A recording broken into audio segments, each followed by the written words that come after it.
nè vài lần mà lấy sai đi on thu đi on pi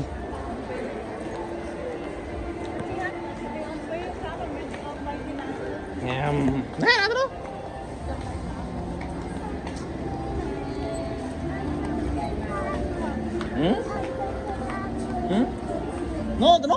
nó mà này lên cho hắn nổ hàng lớn nổ chi vậy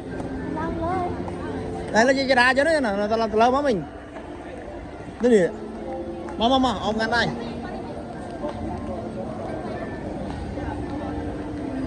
nó mình chăn đây chăn là cắn cái này lái tao bị coi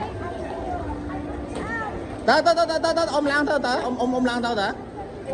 chà mau ơi ừ hấp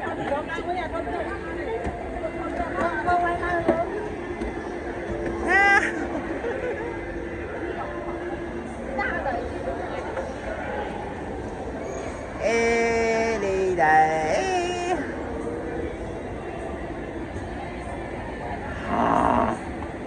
trong họ mới ôm ồ ai yêu chưa